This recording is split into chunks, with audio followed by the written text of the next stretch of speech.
Disrupting contact is strictly prohibited in this area. The citadel shall proceed to the Kremlin test.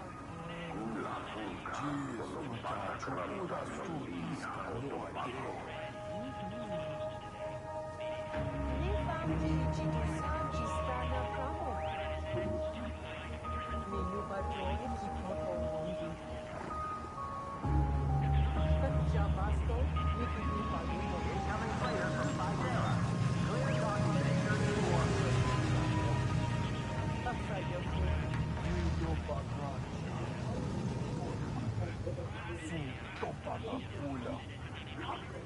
Loitering is prohibited at all times.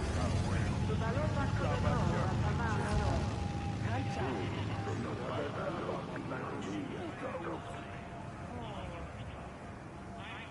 I'm Pablo Torre, and this episode of Pablo Torre Finds Out is brought to you by Remy Martin 1738 Board Royal. Exceptionally smooth cognac for all your Jane Day festivities. Please drink responsibly.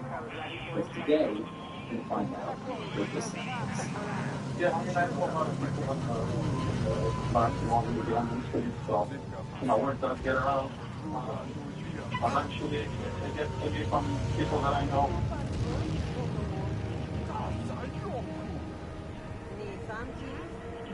I have slept for like 4 hours. We have been recording this up till the second. We're still recording it as we're recording this. We don't have time to waste. This is a very serious story, a very stupid story, and I think an almost shockingly smart story. How many fucking stories? A funny story. I feel like we're going to get another revelation. Based on how this morning, a couple of weeks ago, we're going to get some. So just stand by as we take it. We continue to live, the three of us, continue to live inside a rabbit hole that can only be described also as death. It stinks of all sorts of things, including literally weed. So thank you to Tom Haberstroh and Neil Aston for providing me with great to be here. Okay, so the reason I am both talking about my friend Tom and internet brain co-host, the basketball Illuminati, is because this episode is gonna be investigation. Investigation into the news and quite possibly the music in the era of legalized gambling specialty. This investigation applies not only to our resources, as well as debt economic policy, but also include a former Phoenix Sergeant who loves Nicholas Cage. As he was but in April of 2023, as you might recall, an obscure Toronto referee named John T. Porter got banned for life from the NBA for betting on and tanking games, as early as January 2023. Porter also accused of conspiracy to wire fraud in connection with a betting man named Amar Awad and a few others. You now see a photo of these perpetrators in the federal complaint. Amar Awad is at the top left in red shirt. But that was then. A couple of weeks ago, on the eve of NBA free agency, the spotlight turned to someone. This is seriously about one of NBA's top communities right now. Sources from the U.S. District Attorney's Office is investigating the sort of figures of Malik Beasley on allegations of gambling on NBA games and prospect unfolding during allegedly the 2023-2024 season. Beasley and Gibson were in serious talks on finalizing a $42 million contract that was brought Beasley back to Detroit. The Pistons have added Duncan Robinson. They added him because Malik Beasley has some financial problems. He's got a federal investigation. Source tell you this situation is worse than the court system. They released the information for a reason. The timing of the release is for a reason. That would want to make much attention as possible. This is FBI. This is FBI.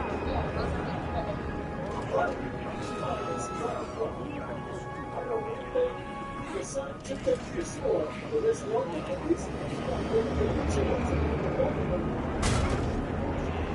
It was the first you have ever really thought about Malik Beasley. text because you're not addicted to NBA Twitter. I get it. Philip Beasley is not super famous. He's 8 for 60. I'm Pablo Torre, and this episode of Pablo Torre Finds Out is brought to you by Remy Mark 1738, Ford Road. Step 32 is coming up for all your game festivities. Please drink responsibly. But today, you can find out with this sentence.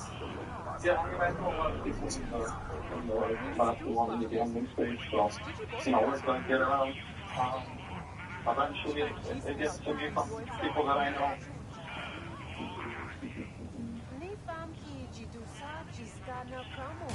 I've slept for like 4 hours. We have been recording this up till this second. We're still recording it as we're recording this.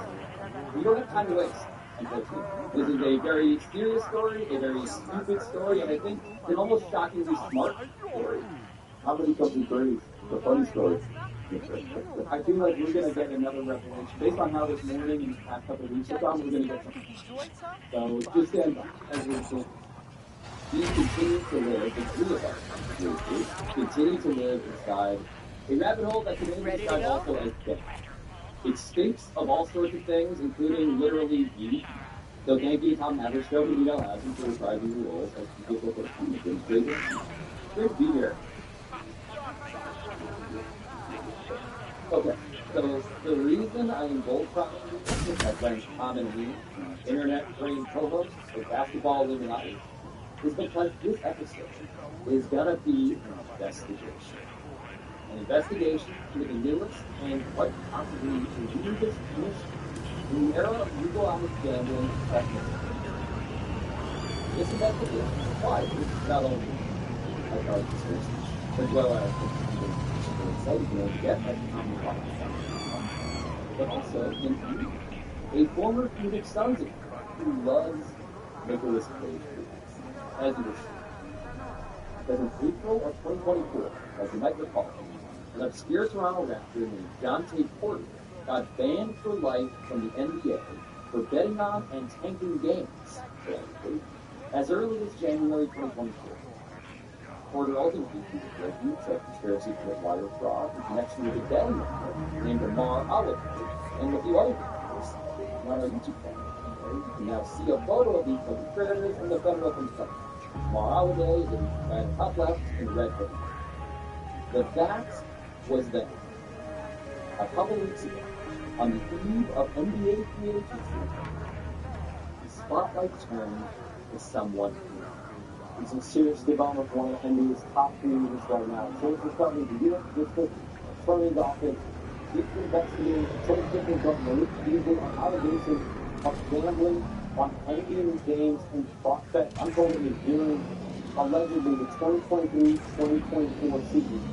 The petition was serious costs on finalizing a $242 million contract that would brought Beasley back to Detroit. The Pistons have added Duncan Robinson. They added him because Malik Beasley has some financial problems. He's got a federal investigation. Source told me this situation is worse than the Porter situation. They released the information for a reason. The timing of the release is for a reason. The government wants to get as much attention as possible. Oh, this is FBI. This isn't local. This is FBI. Yeah, this is What? Oh, listen, brother, look. I know one thing. The certain two things for sure. If there's local police, you got a 50-50 chance. And even the government. And if the scandal was the first you have ever really thought about Malik Beasley, that's because it's addicted to NBA Twitter. I get it. Malik Beasley is not super safe. He's 8 for 652. In fact, aggressively gambling on Malik Beasley was itself a red flag. According to ESPN, what one U.S. sportsbook detected was, quote, unusually heavy competition on Beasley's statistics beginning around January 2024. This was when Malik Beasley was actually with the Milwaukee Bucks, and that was one game, January 31st, 2024. The sportsbook reported something very suspicious happened. Quote, the odds on Malik Beasley reporting fewer than 2.5 rebounds reached significantly at sportsbooks before the game due to a surge of action on the under. Not a common gambling subject, right? Like people are betting on LeBron 40 plus rebounds assist, or Giannis over under on dunks, or 3-pointers made by Steph Curry. Not thinking deep from Malik Beasley rebound. And so on the eve of free agency, and news of resultant federal investigations broke, the Detroit Pistons were stacked.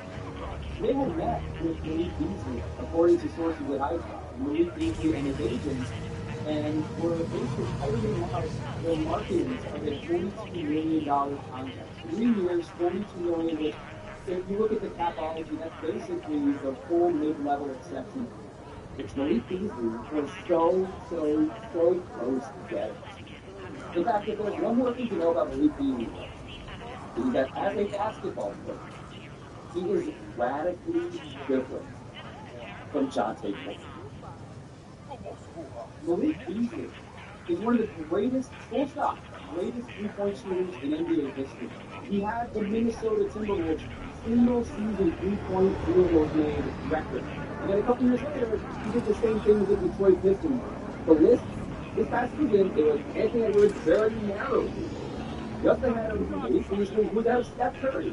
Malik Beasley, statistically, has scored more three-pointers per minute than any player in NBA history, except for Steph Curry. Think about that. We are talking about, in a three-point era, Malik Beasley does more of these things than anybody who played at least 500 games in their NBA career, except for Stephen Martin. The reason why Malik Beasley, that number, that money vaporized, possibly Malik Beasley's career now has vaporized at age 28. And this led us to then try and monitor as much activity as we could ourselves by grinding tape. What's publicly acceptable? And so what did we do? We looked for every piece of evidence we could find in the public record. And this happens to also be, we found this clip, which was buried inside a blog on Malik Beasley's YouTube channel from 6 months ago, during the best NBA season of Malik Beasley's career, leads for the Detroit Pistons. And Malik Beasley is pushing a shopping cart through a Target in Detroit, and he suddenly gets spotted by an employee at the store.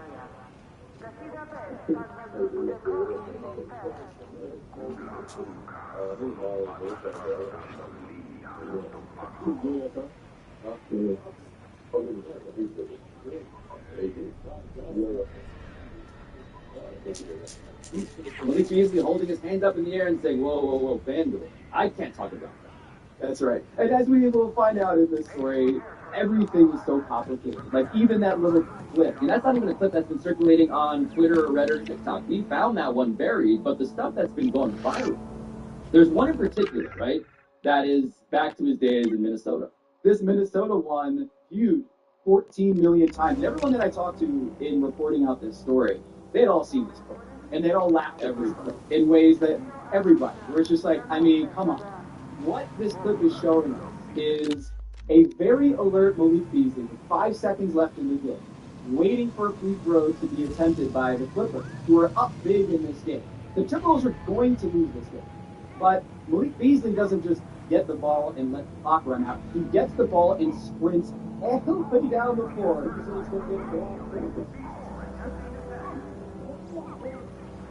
And then does a two-handed dunk right before the buzzer. And what's interesting is that cut the Clippers lead from 9 to 7. The spread on that game, guys, was 8.5. So, went from the Clippers covering to the Minnesota Timberwolves covering after that play. The thing I'm fascinated by is the amount of people who say, there it is, proof. Oh, that's proof. You see how he looked over there on the bench, and then he looked up at the score. That's proof that these guys are gambling. I'm like, you're basically accusing someone of the ultimate crime within this profession. And so you get viral tweets from someone saying, Malik Beasley's 100% going to jail, or, yeah, he's done, he's finished. And it's just wildly irresponsible. Here's the complexity, though, that comes with it. Malik Beasley has already been to jail. Separate story, we're going to get there. We're going to get there. We'll explain that in a bit. But One source I spoke to who was close to several of Malik Beasley's current and former NBA teammates immediately told me when I asked if he had heard anything about the gambling issues, quote, "He's a dumbass. I believe everything," end quote. So that's not enough. We had to keep digging.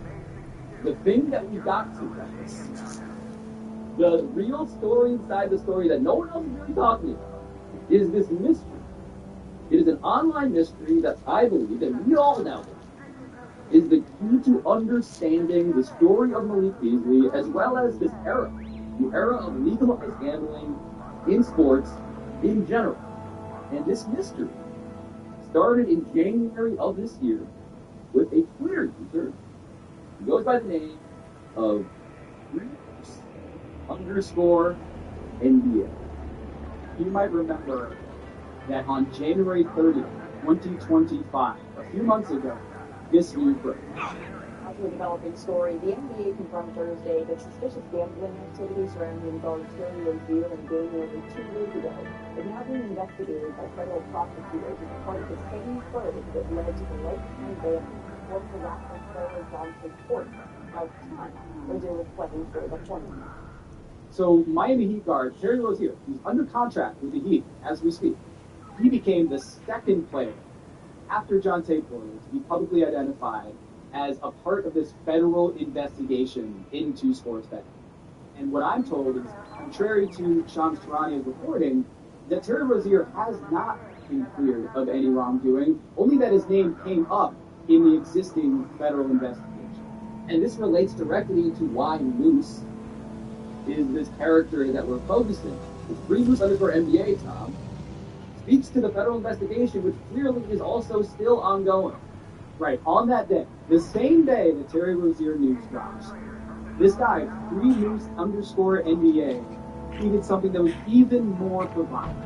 Because on that day, he posted, quote, "First was Jonte, then was Rozier, next to hear about capital M, 4 asterisks, capital B, and then 6 asterisks." The symmetry of the rule of 3. Jonte, Rozier, M stars, B stars. This guy, _NBA, posted another tweet right after that and said, "There's another current player who's gonna have a report come out about them next. Won't say the name, but they play on the Pistons right now." What this is the first documented mention by anyone anywhere that Malik Beasley was going to come up as part of this investigation. This is how this news actually breaks. _NBA has it in that rule of 3 tweet. In this reporting, I determined this guy, at the time of this tweet, had something like 10,000 followers. And a lot of them were like, huh? Like, what? One of them later that night, in a tweet exchange with a Pistons fan, because Malik Beasley at this point is playing for the Pistons and being awesome. He tells Moose, "You're lying, bro. Show me any amount of proof, bro. You don't know what he means to us." Moose says, quote, "I can't yet. I'm sorry, but gotta protect us." 15 views on that. It's incredible. I mean, this time capsule, which is almost 6 months before the news breaks, right? On the eve of free agency, 6 months before it happens, it's happening in the mentions of this thing. So that's the crazy thing about this is maybe you think, oh, he's just throwing in the wall and tries to see what sticks, right? Shot in the dark. Then he quote tweets that with a screenshot of a betting slip from January 22nd, 2024.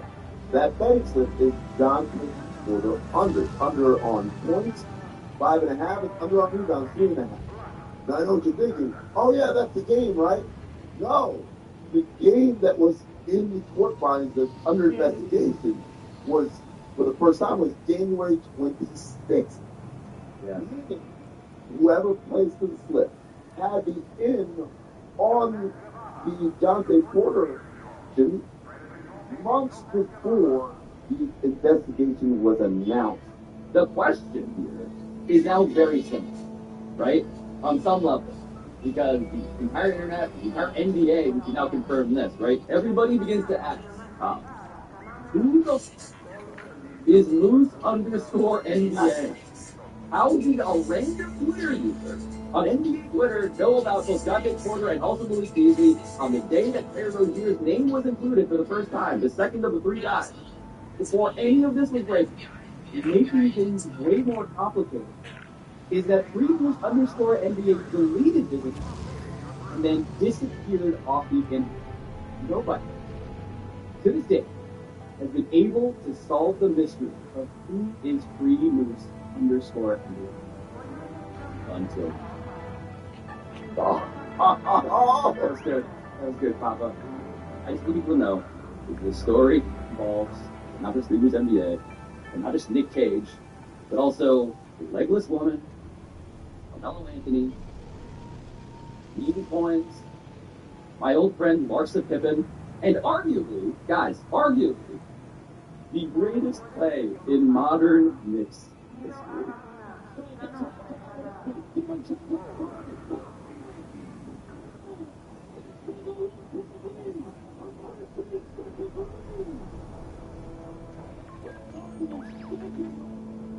And none of you will ever look at that play and say, really.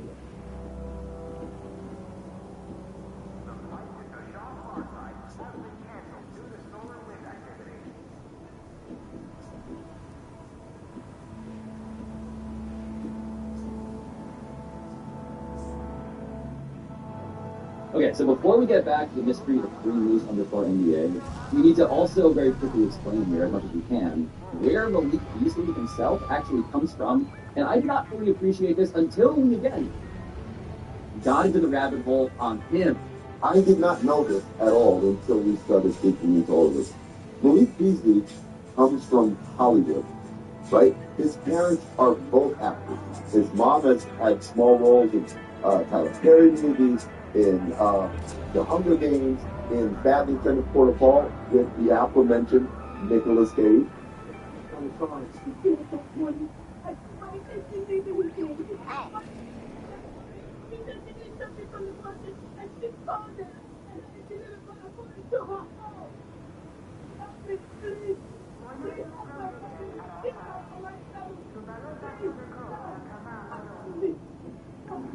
Besides of Gina Beasley, the mom, is also his father, Michael Beasley. Not that Michael Beasley, different Michael Beasley. He's got over 80 acting credits on IMDb.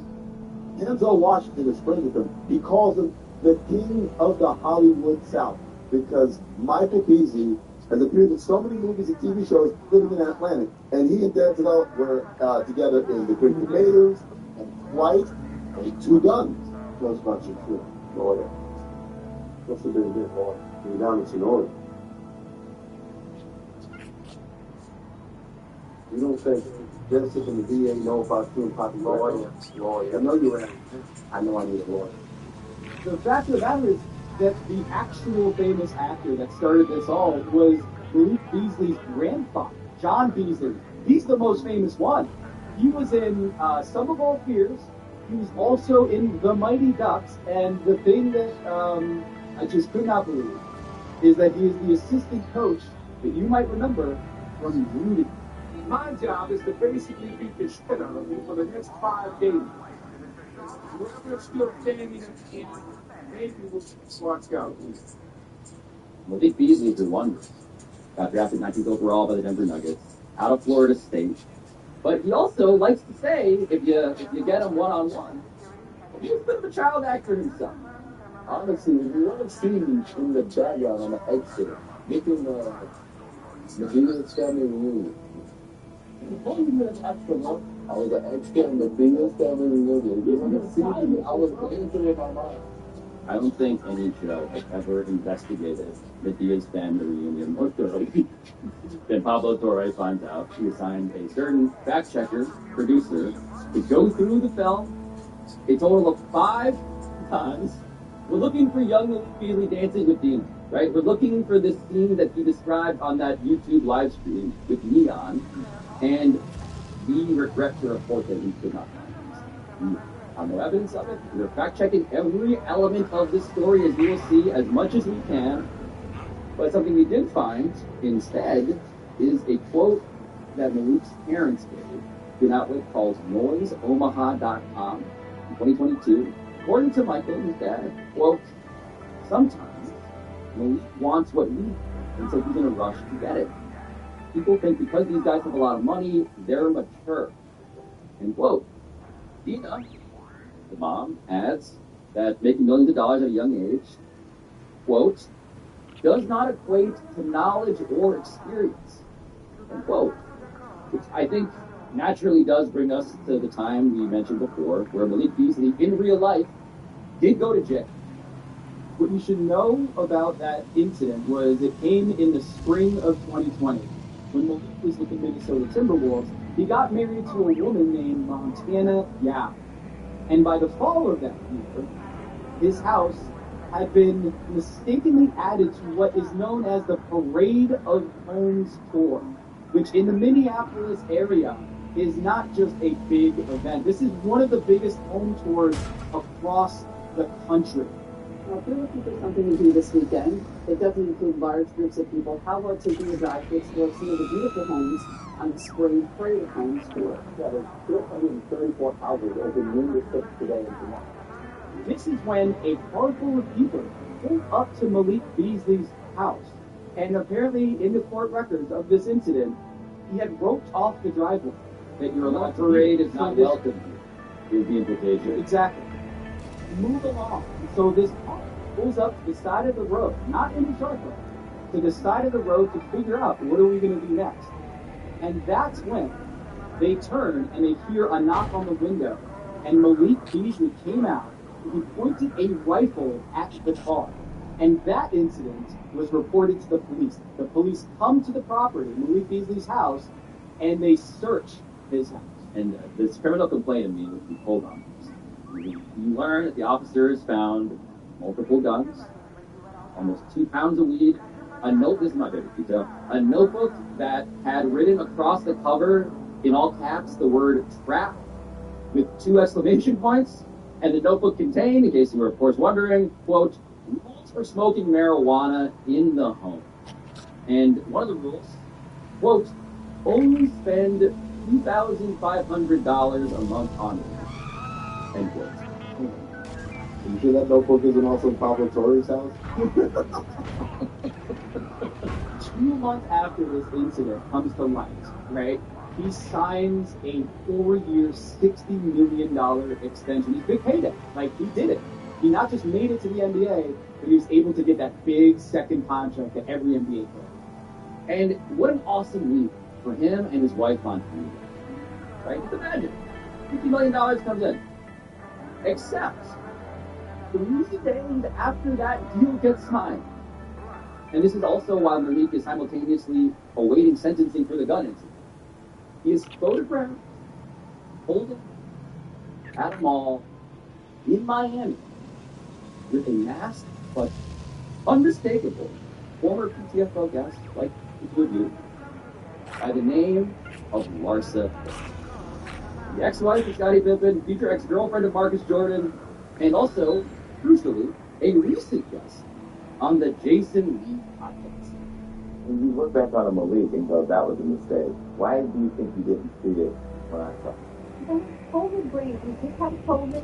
I was stuck in my house. I hadn't gone anywhere. He was there. And he was like, tell me, you know, like, let me see. And I thought, It should come as no surprise to everyone that Malik's wife, Montana Yao, filed for divorce. And so I just got to jump in here to point out that, yes, all roads do lead to Larsa.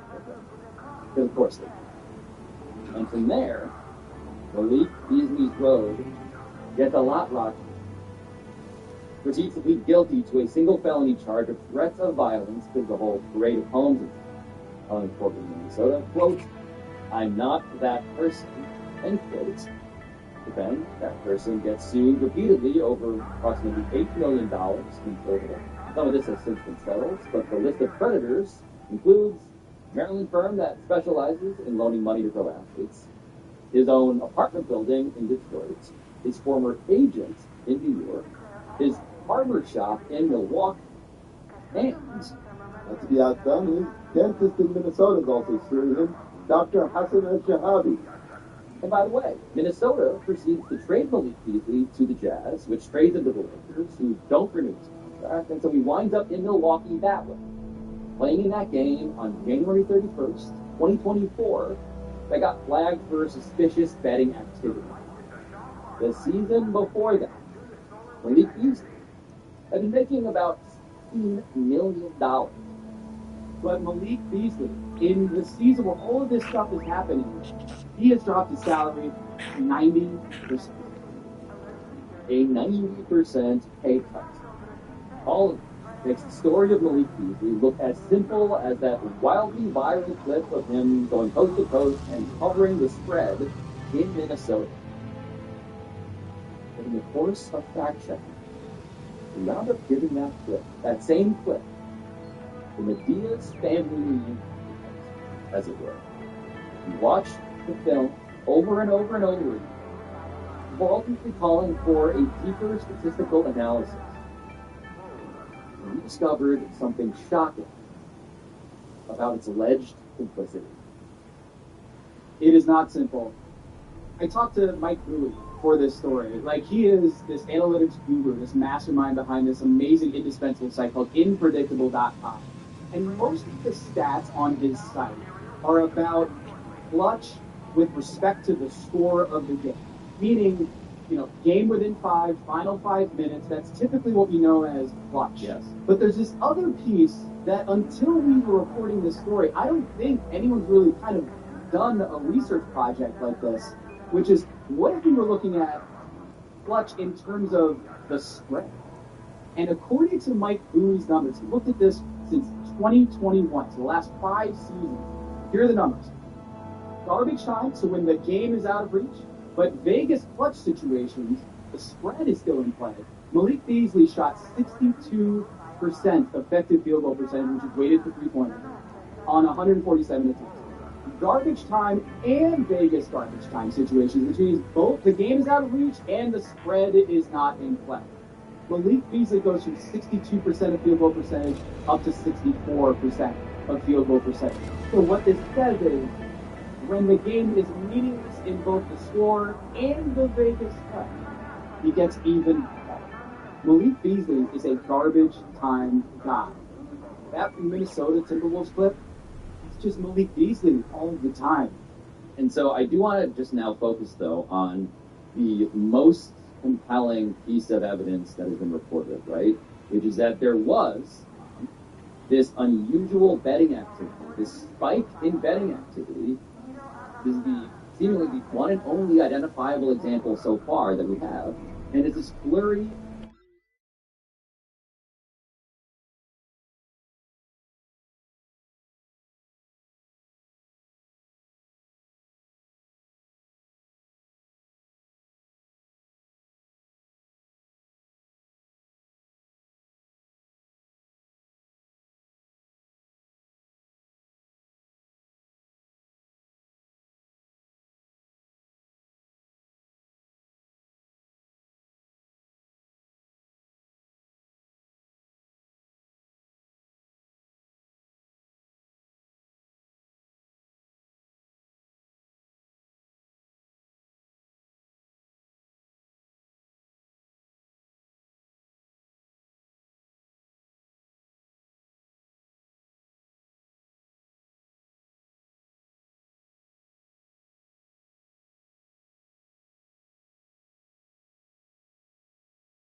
some Mustafas also might go by Moose.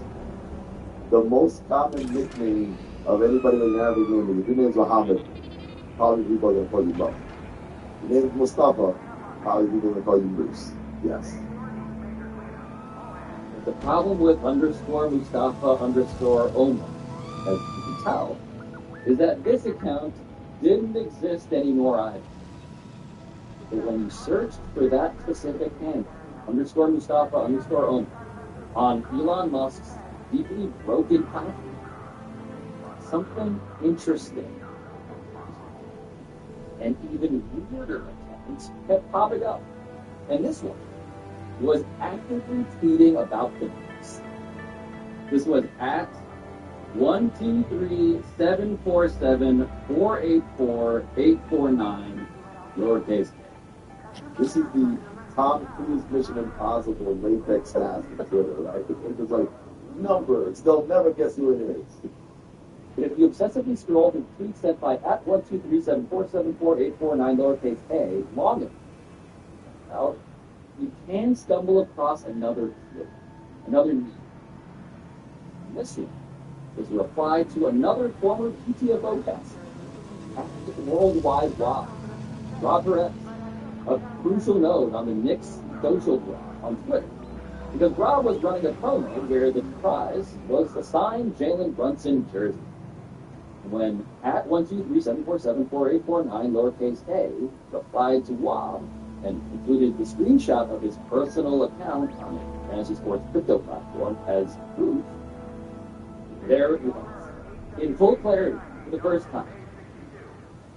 Yet trace _NBA, the account that prophesied that Malik Beasley would be the next player named as part of a federal sports gambling investigation, to a government name, Mustafa Omar. But now, we needed a fix. What we then did was found the same Mustafa Omar account on Facebook and also on Instagram. And the latter two, Facebook and Instagram, you see a young man, trim beard, blue top that happens to be a Carmelo Anthony Knicks jersey. How about that?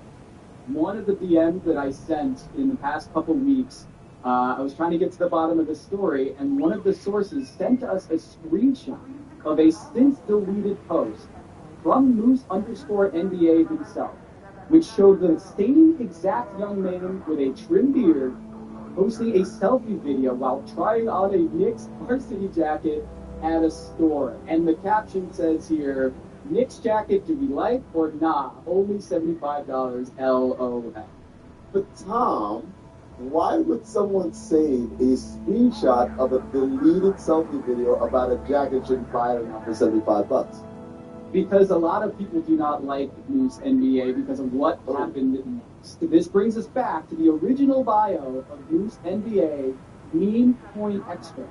But there was this other thing, another Twitter, which tagged Moose_NBA in the bio. And this account is just piles of cash. Piles and piles of cash. A cartoonish amount of cash. Just as the banner photo. So this account is called Moose and Boulder's Picks. And this account sells, you guessed it, sports betting picks. Which takes us to a tweet, again dated Thanksgiving-ish, 2024, when this account posted, quote, join the Discord and forever be the most transparent and successful sports betting Discord there is. Turns out, Pablo, that at least a couple of people who had been in this sports betting Discord, they were not thrilled with its level of transparency, or, by the way, how good it was. So you're saying they didn't make a huge pile of money like the banner indicated? I mean, in fact, what happens next is that we obtained another screenshot from yet another member of this Discord, which again is basically like a paywall group chat. And this screenshot shows our guy Moose also using the Discord to convince people to buy a meme coin that he calls the NCA NCAA stands for National Coin Association. According to one screenshot, Moose had tweeted, again, around Thanksgiving 2024, quote, I had an idea recently to make an NBA branded crypto coin.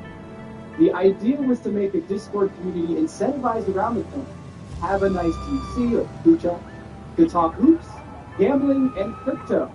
The coin was dumped out by bots. I went down with the ship, this account says, sacrificed $6,700. And to all of this, the account replies, quote, it's called a pump and dump, my guy. You knew what was going on here. End quote. This thing that we're looking at is the sort of business that would theoretically incentivize its owner to prove that he somehow has access to money, that inside information, when it comes to sports betting picks, which he's selling on this side hustle thing. It would help if you're running such a business to be the guy who was, let's say, ahead on the Dante Porter news, ahead of the Malik Beasley news, and maybe even ahead of both of those things before not just the internet or the media, but, again, the Detroit Pistons themselves. Right, and so we're trying to follow the money. And when you follow that, and you follow that 1237474848849A account and look at the replies, the artist formerly known as Mustafa Omar is repeatedly bragging and sending people the screenshot of Free Moose himself, predicting the prophecy, the Malik Beasley news. So he's out here in this anonymous account saying, hey, don't forget about this thing. This is insane.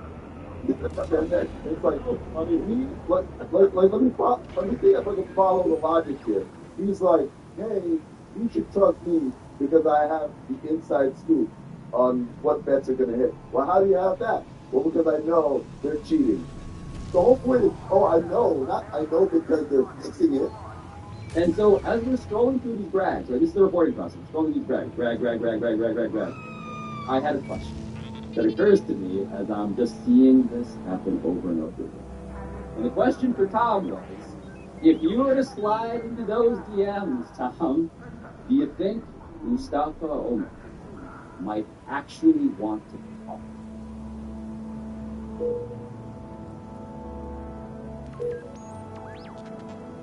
What's going on? Nothing much, my man. How we doing on this fine Tuesday? I'm just, I'm busy at work. I'm not too bad. I took a little time off. Oh yeah, what's work for you?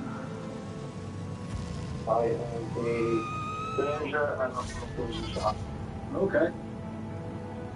Very cool. And where's that at? In New York somewhere? Yeah. Okay. Well, cool. So, thanks for getting back to me. We're doing like this story on Malik Beasley, and your Moose stuff came across when we were like going into the story, and so finally connecting with you is great. And so thank you for picking up. I love Tom just like, what level of pro am I doing here with crypto gambling? You can hear like my throat is getting dry. Like I can't believe this guy is talking. It's incredible. I mean, how you doing a fine Tuesday? Like, what are you talking about? the most journalistic, tried and true method of knocking on the front door. So what I find out is that he's in his 20s. He is a Knicks fan. Not just a Knicks fan, he is a Knicks super fan. And he goes to Madison Square Garden and everything. Yeah, punch time. Who would you say is your favorite Knicks? Gotta be Melo. Carmelo Anthony? Yeah, it's gotta be Melo. But even more than that, when it comes to NBA Twitter, this guy says he's very well connected. Mustafa Omar likes finding out stuff. Yeah, I mean, I go by Moose. I know a bunch of people involved in the NBA space, so if I have any questions, I'm going to eventually get them answered. The way that if you're a reporter, you go and you ask your questions to everybody and you try to get whatever, I kind of do the same. I just do just good research as well. I'm a stats guy. I was giving out stats and stuff that people wouldn't normally think of. My first ever post was a playoff scenario chart, very similar to the one that NBA PR account on Twitter posted, but it was a day before, and then theirs was identical to mine, which was very funny, so everybody kind of called out the fact that the NBA PR account basically ripped off my scenario chart. I started growing my account relatively quickly, got suspended, not sure why till this day, made a second account, that one also got suspended, and now I'm kind of just off the grid of it because my accounts keep getting suspended. Did you ever find out why he was getting suspended? He says he doesn't. I wasn't, like, the most family-friendly from either. I'm sure it's some things that people are going to take to liking sometimes. I'm sure that's possible. I do like at this point how this guy is. I know all three of us in one person. Loves finding stuff out, loves stats, loves talking on Twitter unapologetically, like a bee. And he is the sort of guy, again, who wants people to know that he knows things, including a forthcoming report about Malik Beasley. So on January 30th, 2025, the same day that the federal investigation into Terry Rozier was announced, he tweets that thing, the prophecy of Malik Beasley. I mean, I just did it to be a little cryptic. I knew nobody would believe it, but obviously, it's fine. I just put it out there just to be a little, like, cryptic for when it did come out. People could look back at it the way that they did when the news did came out. But how did you come across the Malik Beasley info? Yeah, I mean, I know a lot of people in the basketball and the gambling space, so, you know, word does get around. Eventually, it gets to me from people that I know. Obviously, people I'm not going to sit here and name, but I do have people that do know a lot about, you know, the gambling ring and NBA and stuff. And I didn't know about Beasley during when he was actually doing it. And just to be clear here, that's news talk, right? He's saying Malik Beasley did it. That's not us. I found out this past January 2025, and obviously now they're suffering, having to unwalk in free agency and replacing with somebody like Duncan Robinson, who's not even close to the caliber player that So I Malik just Beasley was gotta this look year. for this place and find where that red dot leads. Yo, this is one of my favorite things whenever we do a content, Pablo. In my mind, Duncan Robinson sitting back saying, "Oh, new episode of Pablo Torre finds out. Let me watch." And you're just like, "What? Dude, what the fuck?" So when I Mustafa Omar, he told him about Malik Beasley specifically, he kept claiming that this was something he saw on Reddit, which was kind of strict. This is something that was dug up from Reddit. I mean, everything that I found and tweet about, I only tweet about it because I find it publicly first. I know people, I know things, but also I saw this on again. Of course, the Diaz family reunion of this. We scanned through everything we could find on Reddit, looking for a hidden Malik Beasley. Where is Malik Beasley? We could find nothing resembling this prediction. Of course, by the way, to state the obvious again, if this is publicly noted, then we would have probably heard about it in the way that we heard about this tweet. It would have gone viral, it would have surfaced. The prophecy would have been someone else's and not Moose's. Can I play devil's advocate and say none of us knew Malik Beasley's dad and his mom and his grandmother? Yeah, it's fair point. Fair 1%, see the doubt. So then I started asking Mustafa Omar Moose about the Jonte Porter FanDuel betting slip that he posted, which again was placed on January 22nd, 2024, months before the Jonte Porter investigation was ever public. Now, when I asked him about this, he became cagier than he'd been at any point in our conversation. Honestly, I don't know much about this slip. Like I said, it was just sent to me from someone, but... He said it was sent to him from someone else. It wasn't his betting slip. He just happened to get it and then post it onto his account. And this is where we should mention something we have not yet told Moose, which is that he's not reporting. We found yet another... Do you have more business on Tashara? From Moose's private... Hi, Andy 5. You're here. He was trying to drum up business for his next meme coin, the sequel. Not just next to Toy Association, which he apparently, lost his shirt on. The goal this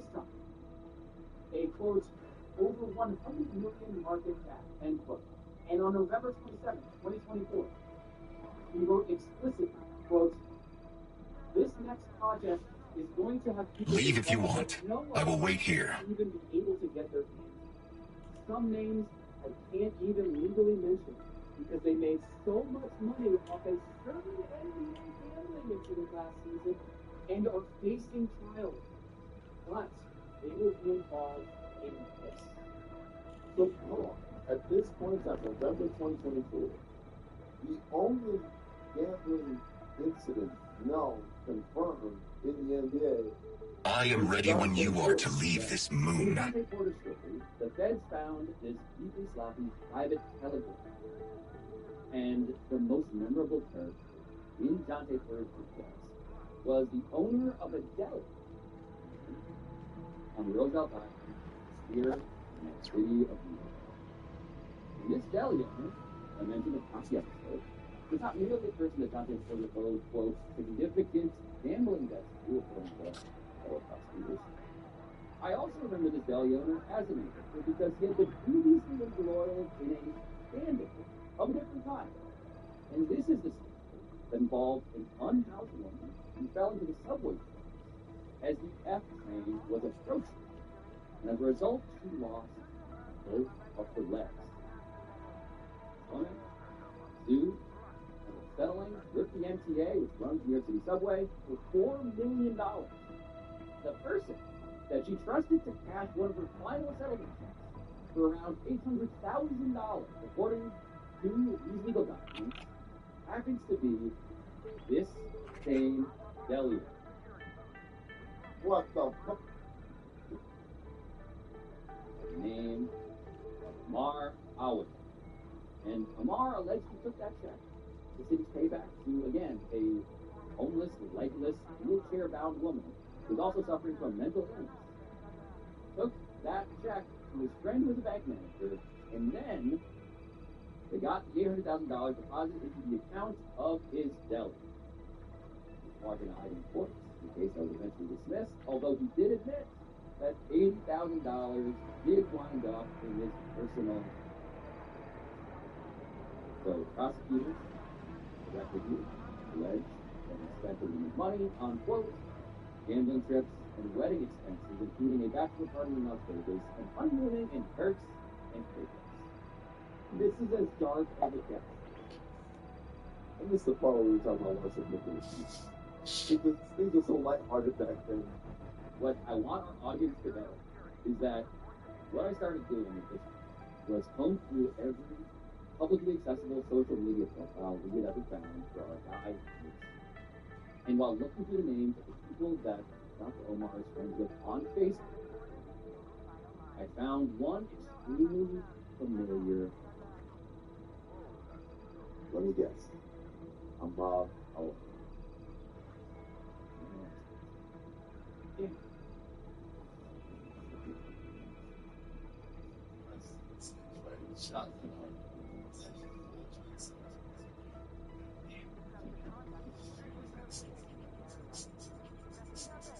So he's not lying when he says, I'm connected with a guy who's involved in NBA's gambling incident. Yes, a certain NBA gambling incident.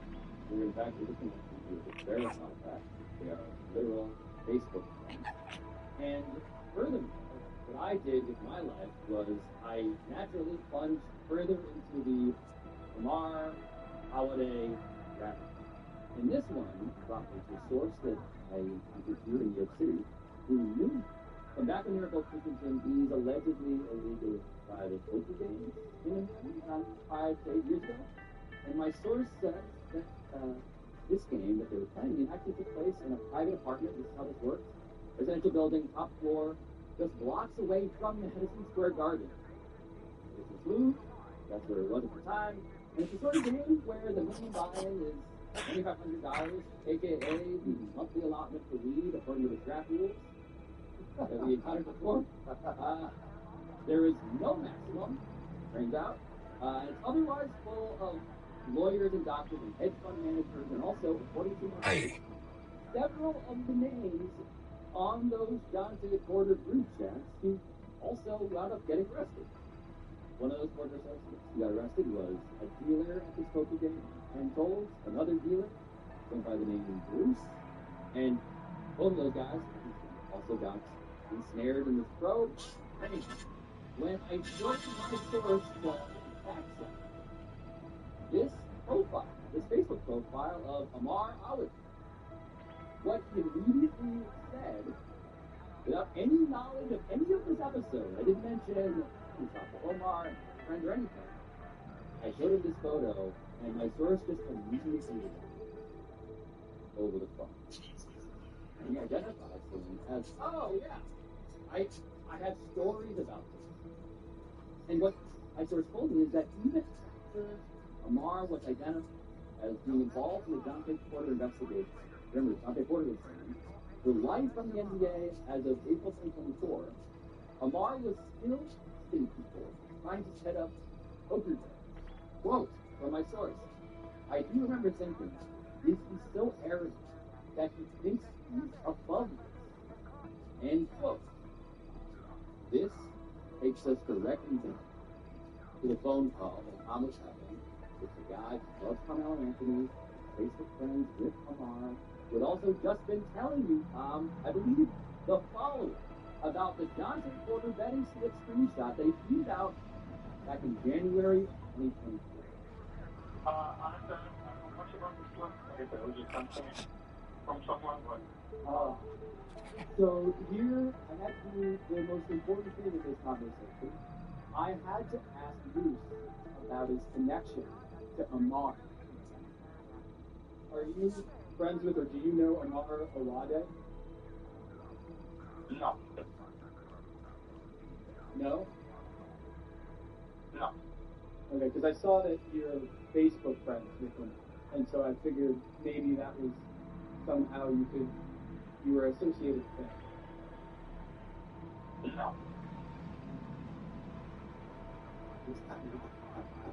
This guy's been super chatty this whole time, and when I bring up Amar Awad, just one word. Which brings us back to the Facebook profile of him.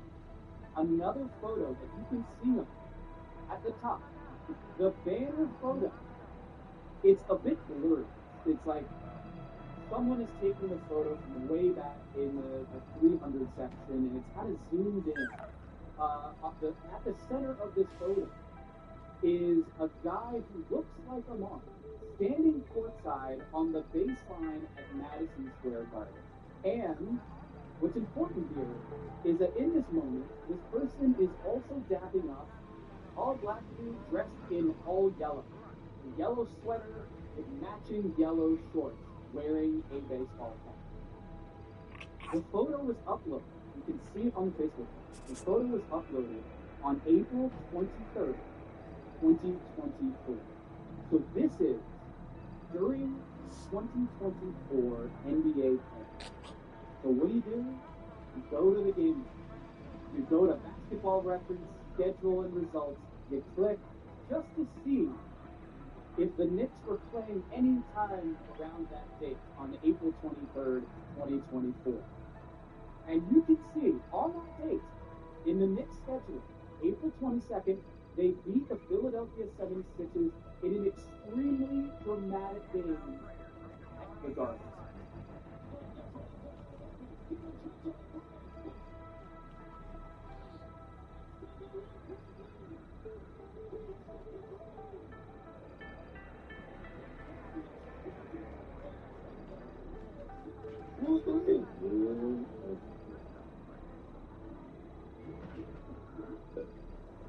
So I just gotta jump in here to point out that this game at Madison Square Garden happened 5 days after Dante Porter got banned for life from the NBA, which means that it also happened while the feds were actively investigating Amar Awad, standing right there, courtside, for his role in that fame-historic gambling scandal. And now, when you pull multiple angles on this specific play, you really see in retrospect is the identity of the tall black dude in all yellow, the same one Amar Awad is dapping up in his Facebook banner photo, is arguably the greatest play in modern Knicks history. Because of course, You're back. Hey there, ND5. Amazing. The happiest day of his. I mean, look, you can really appreciate that lady right now on this yellow sweater in this photograph. He's on the podcast. You can tell. This is great. All of us reminded us something we had found pretty early on in our search for any tweet that had tagged loose_NBA. We found an angle of this play of debris from the baseline shot off a cell phone, and the video credit was, quote, courtesy loose_NBA. Get the fuck out of here. It's right there. Right on the right side of the street. This is the thing that hit us literally as we were sitting down to tape today. Now let's watch this same play in the Madison Square Garden camera that's looking straight out at the basket. You can see the full baseline. And let's zoom in. Enhance. Just give me a little bit more. Can you get a little? Welcome to Pablo Torre Finds Out. I am Pablo Torre, and today we've got something out. Blue right there. Countless more out. Twitter and Facebook. Be real. The guy sitting next to Amar Awad, pictured holding a cell phone. Cell phone is used to shoot a video of that Sunday Nintendo 3, had actually identified himself on Twitter by name as the guy who taped it and sent it to loose_NBA. You saw this because cell phone was beefing with Barstool Sports. Did activate the video without giving either of them credit. And by now, students of the industry easily recognized cell phone. He was a third person he had noticed while combing through various Facebook accounts. A person better known as Amar's brother, Omar Awad. Even when Moose denied even knowing Amar at the time, we found more pictures of all three of these guys. Graduations, parties, weddings, even found a video of Omar wearing a Sprewell jersey, going to a Knicks game with Moose, who was wearing a Carmelo Anthony jersey that by now all of us had seen a lot.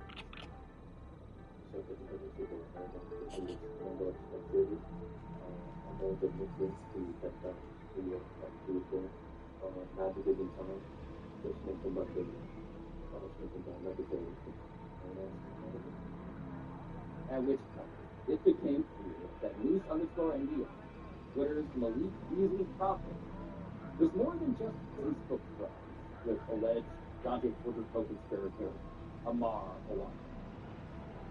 Loose was his relative, his cousin. He had literally got from Medea's family to Luke's side. This is where it takes us back now to the legal documents. We try to connect all the dots here, right? So generally observing the following. In the Dante Porter legal documents, quote, a relative of the defendant, Amar Awad, the ND is known to be faced a $10,000 parlay bet with betting company one on the under for player one's two-pointed assist and steals. We talked about how relative one, $1, $75,000. And so just saying that Amar Awad, in terms of the information he was sharing, he was bringing into the things he was already caught up with. Don't know which family member it is, they're anonymous, from Philadelphia. But family is literally mentioned in the federal investigation a number of times. I had to follow up with Mustafa to make sure he had his story straight on. But again, you did not get information on Malik Beasley from Amar Awad, who was part of the Porter case. No. Like I said, I got it off of Reddit. Do you have that Reddit forum that you got it from that you can show me? I could probably find it. Yeah. Would you be fine with me searching it and getting it on Twitter? Yeah, that'd be great. Alright. Let's do that then. Despite the preponderance of evidence from his own post and his own graph to having a connection to someone in this.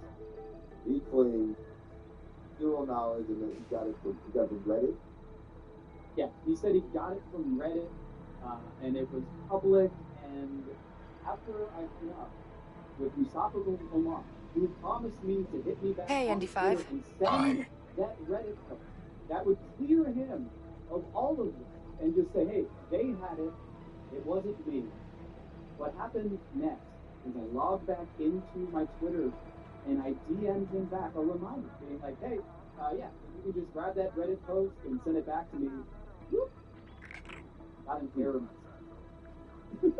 That error message said, message not sent, sending direct message failed. I thought my internet was down or that he turned off his DMs, but nope, guys. He had shut down his account at 123-747-4849 lowercase a. And so I was like, you know what? I'm going to check his Facebook post. Guess what? That two guy was taken down seconds after we got off that phone. All of it gone. Unfortunately for Moose, he also does.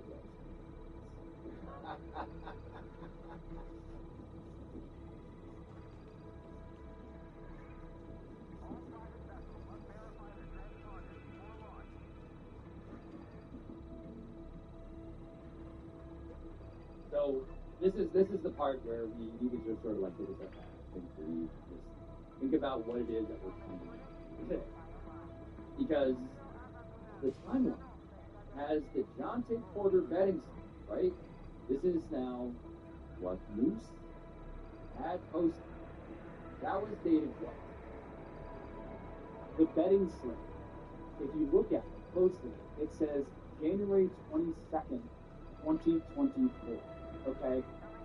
The game one in the Jontay Porter case came 4 days later, January 26th. So that's important here because this actually predates that game one.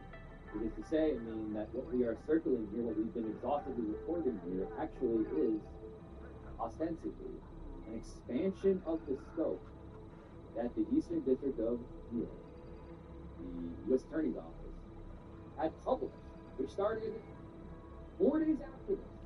So here we have all of these connections to indicate that actually the dude who stared in that thing, Omar, next to the dude who posted this thing from 4 days before. So remember, we have the betting slip January 22nd. We have game one of this inquiry with the feds on January 26th. Then, 5 days later, we get a flurry of unusual betting activity on Malik Beasley's unders for his 2.5 rebounds at a sports book that flagged this to ESPN. So we have, within less than 10 days, the betting slip, first Jontay Porter game, and the Malik Beasley game.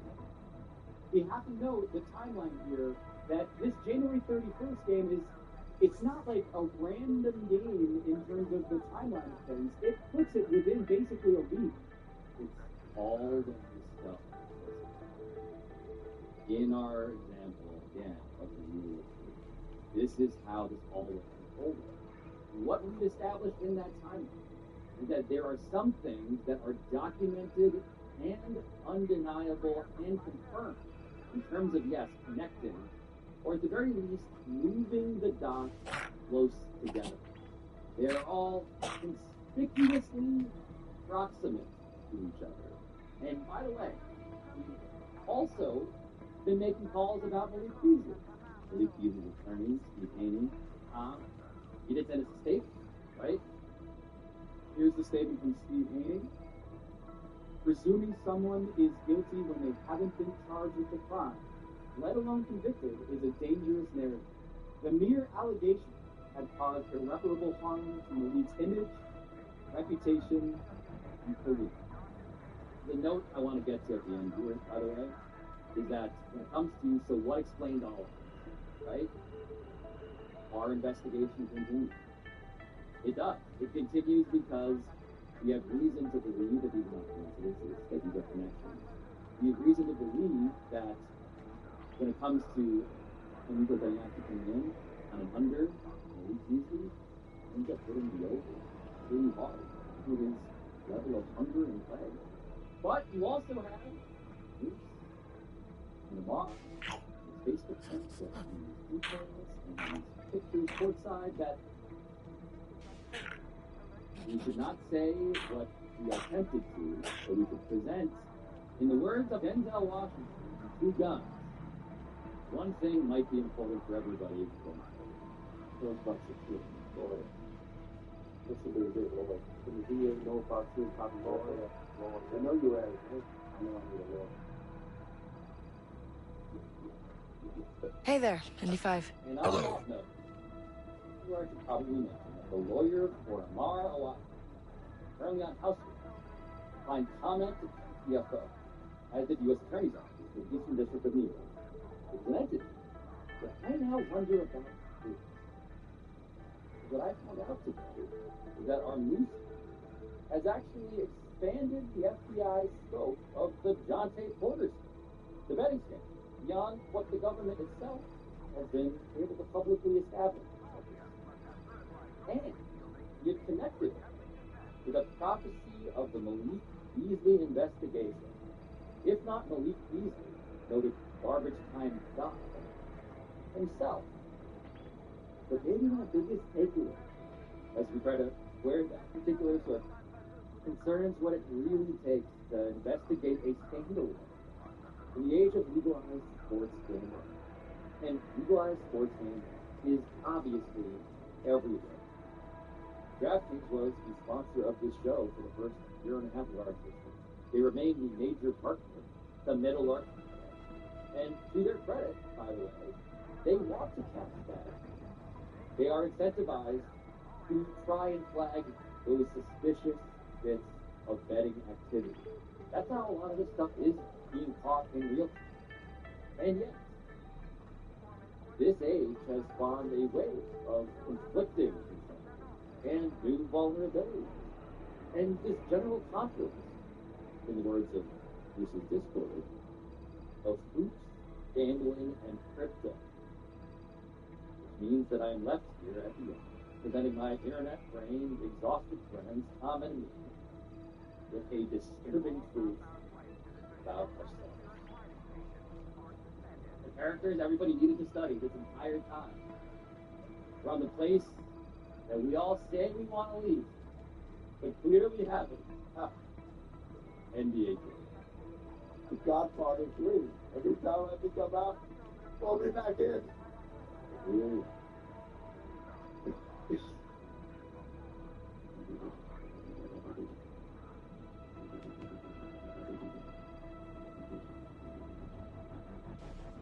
has been Pablo Torre Finds Out, a Meadowlark Media production. I'll talk to you next time.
What is this for? The CEO, just like what is that? It's a lot. The guy is Andy Byron, who fact checked it, is the CEO of Astronomer, okay? He's at a Coldplay concert, and with his HR head, Kristen Chabot, and they got caught on the Jumbotron rock. Is the volume up? Because I believe the guy, the singer, what's his name? Kristen Minor, who's the guy? The Coldplay singer. He's like, he says something like, "Oh, either they got caught or she's really shy."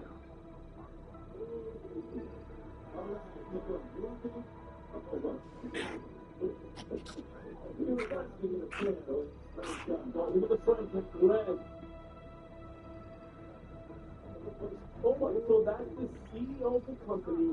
He's at a Coldplay concert with the head of HR and who's this guy?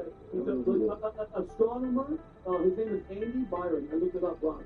Look what astronomer. It's like a tech life. Is that really with his head of HR? That's the head of his HR. Her name is Kristen Chabot. That's what Brock is saying. All the things we put together is ahead of their alleged that was exposed in a Kristen Chabot concert in Boston. Boston Institute of Workplace Ethics. That's what Brock is saying. How wild is that? Why are we talking about this story? It just happened before we came in. But I mean, it's kind of. Hey, Andy 5. You're here. In Boston. No, I don't think it was this morning. Last night. Yeah. And before a couple of days. I don't know when the actual concert was. No, I think it's welcome to the instant news cycle of the internet. Just all come together. If you were wondering, that's the head of Anyway, we looked up inside, covers her face, ducks behind her friend, who ducks to who knows where. And so it's like, oh, you heard the guy say, she's really shy. If the practice one question real quick, what happens Monday morning at work? You go to HR. What you do? You go straight to HR.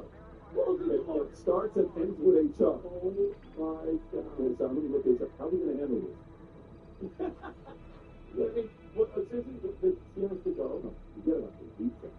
This is horrible. If it's a company with a board, he's fired. Oh, there was a company, yeah, you're fired.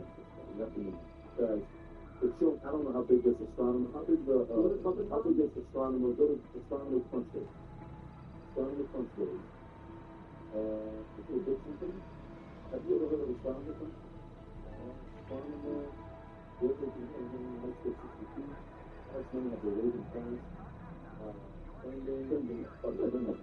High activity. It's the software. Software to have activity.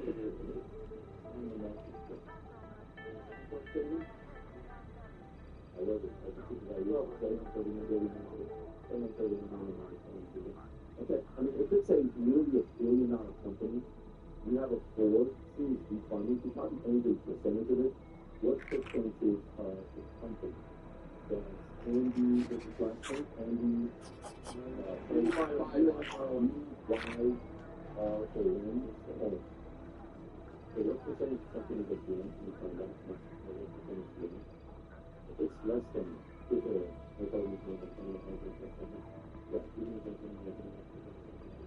you see the founder level equity factor, the possibility of businesses and becoming CEO. Yeah, so he owns a good amount of stake. Yeah, I would say it could be as low as 5% of the highest income. Okay, that's he doesn't own it at 50%. He's fine. And if you like the fire, it's just enjoying the life. This isn't a big name that personality type. This isn't, in the skin what happened or the movie food you're doing on your life. This isn't after dinner like, no, we're not doing it. I'm going to run the company. But this guy's probably with the man who's going to be replaced and step down, get a seat on the board, then be off the board, and then they'll have to bring another person in the interim to get it going, and the HR person has to be fired or I'm going to step down and resign because it's embarrassing. You're not getting fired because firing could cause other types of legal issues for the company, but to save face, he's going to resign, both of them will resign. Yeah. By the way, just so you know, it happens. Yeah. It happens when Tom and I were talking about a meeting 17 years ago, 16 years ago. You know which one I'm talking about? It's smart, this, remember this picture of the one meeting? And it happens. You sit there in the meeting and it's like, hey, here's what happened, here's what's going on, assistant, son, lawyer, this, right? And you have to lose everything, get that, how come not only that, all that stuff is going to be. I was just do the George Spence with the phone, and it's like, is that wrong? I'm not supposed to, is that wrong to say? Or, you just call it right. If she comes to me and she tells me, hey, you going to, yeah, I am. It's the funniest podcast I did. Remember about a month ago, I was wearing this hat, and I said, this is officially my top 8 favorite hat. People are stripes, the colors here, absolutely sick. I can wear this with exactly what I have on right now. Matter of fact, I'm going to just put it. I love this hat, okay? I love this hat. I absolutely love this hat. It's officially out. It's limited edition. It's one of the numbered ones that we do that comes in the box when we mail it out to you, and it's numbered out of 1 out of 250. You guys already know what happens with our numbered stuff. If you go on eBay Live and you type in Future Looks Bright, you'll see our material and our merch that's there all over the place. But preferably, I want you to buy this stuff to wear it. But if you, or some of you buy it and put it on eBay. You're back. You go lower and lower and lower, you see all this stuff priced at. Some of them are ridiculous numbers that people put them up to keep selling them, especially the numbered ones. But for some of you that are diehard fans of the Future Looks Bright here, the new limited edition, 1 out of 250, you see it numbered. And this is again my top 3 favorite hat. We have Future Looks Bright, the blue one. Go to VTWorks.com, place an order, get one for yourself. Some of you guys that are on the email list, and on the next circle, merch circle that we have, you are told about this before anybody else. So a ton of them sold out last night and early this morning. All I'm saying is, place the order, this will sell out in the next hour or 2. You don't want to come back to us and say, how can I get one of these? You can't sell it, you got to go on eBay to buy it. It'll definitely at a different price than the 9 a.m. So go to VTWorks.com, place your order, limited edition, Future Looks Bright. If you enjoyed this video, you want to watch more videos like this, click here, and if you want to watch the entire podcast, click here.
I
don't give I don't give a fuck if you lie.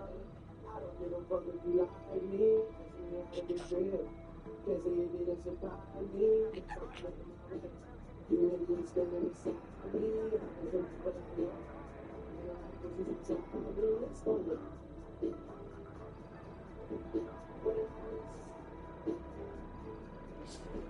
What did I miss?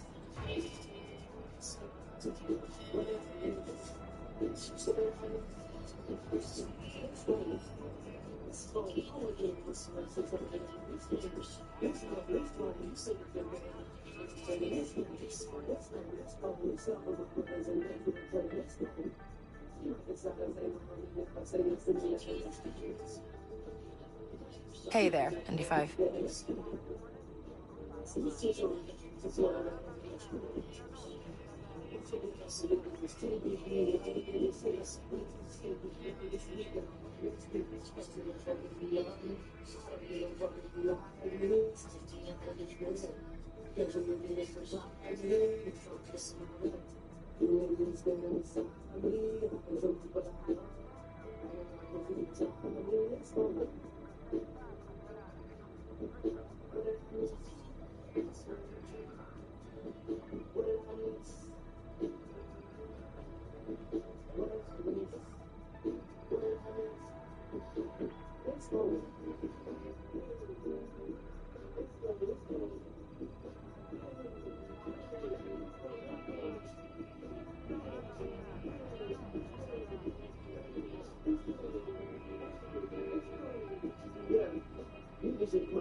Hi, Andy 5.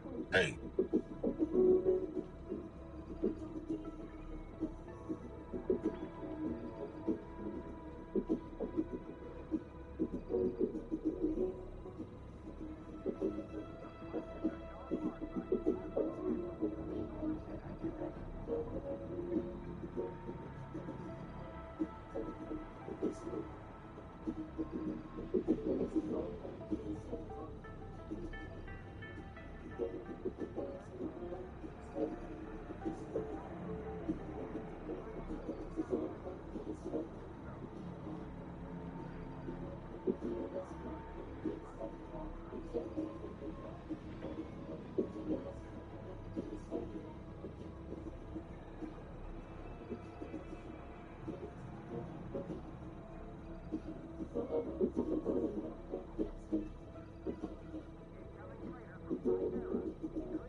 Hey, ND5.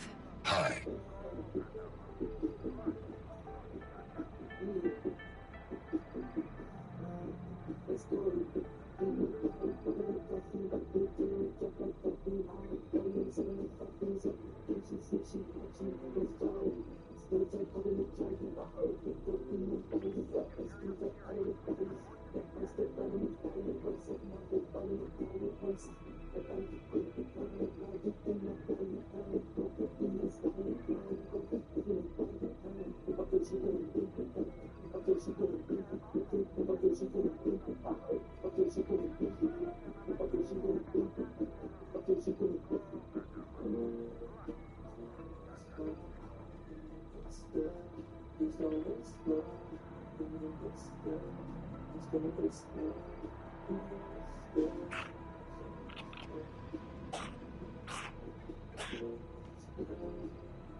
Hey there, ND5.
I think I killed anybody any day last year, man. Fuck it, I was on though. I thought I found a girl on my dreams at the strip club. I was wrong though. Shout out to all my niggas living tax free. Nowadays, 6 figures when you tax me. Oh man, that shit lose some of this good. As long as the outcome is income. You know I want it all, and then some. Shout out to Asian girls, let the lights dip some. Shout out to man, I don't know where they was sent from. Probably some bad hoes, so I can take a hint from. Yeah, you know me well, nigga. Yeah, I mean, you ain't the only one, nigga. They got me on these white women like Sam, nigga. Slave to the pussy, but I'm just playing.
across this article was about the snitch that helped derail last year's Sixers season. There's a ton of connections or theorizations that Eric Gordon is the guy that the veteran spoke up to defend himself. I'm talking about what's the Sixers perspective, what we know in the distributing intimacy care, and everything else that does have to do it. So we want to start off with what kind of sparked this here, and of course an active Sixers Twitter user is reporting this video.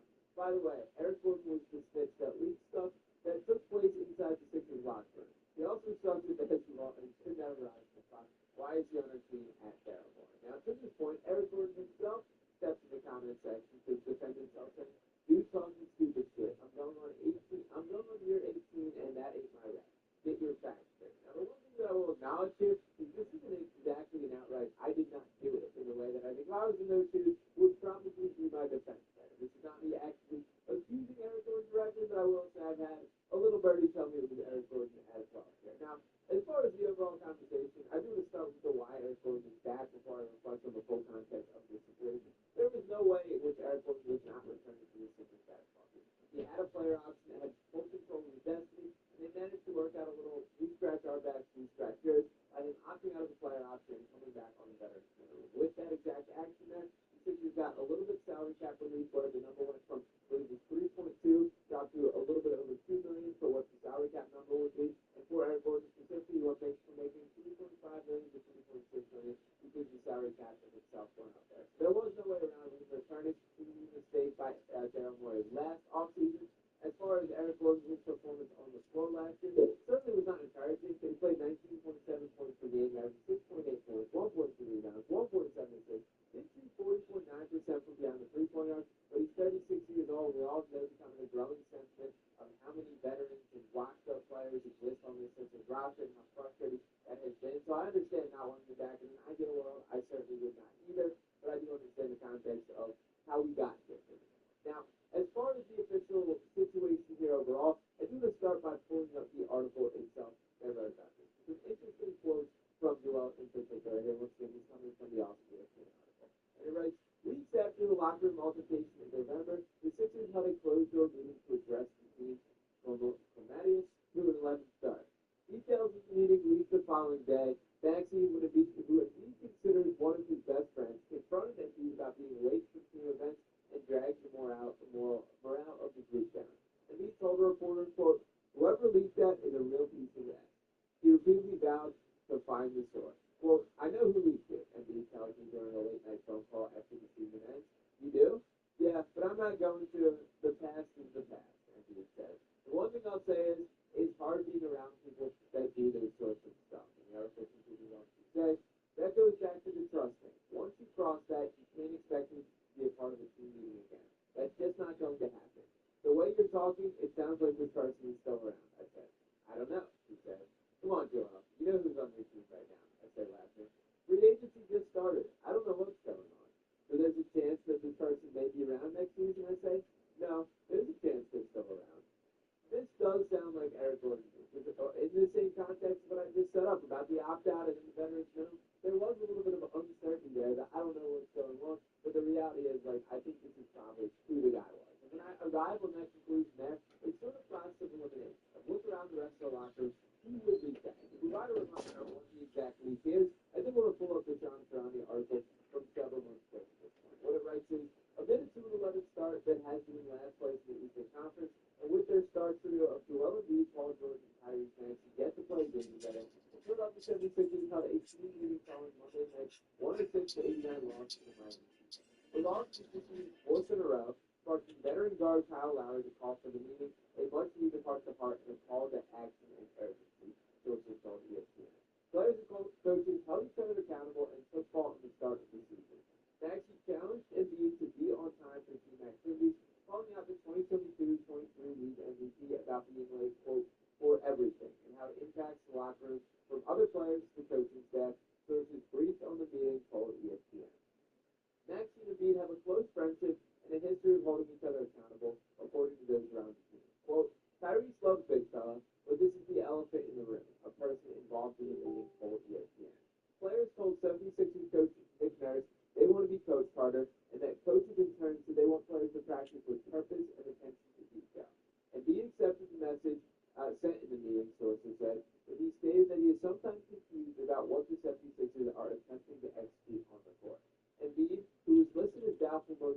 due to an illness, was not seen by most teammates and coaches throughout the day before appearing for warm-ups and playing in the game. Now, obviously, this was still the very early part of the season before it went as disastrous as it eventually did go on to do.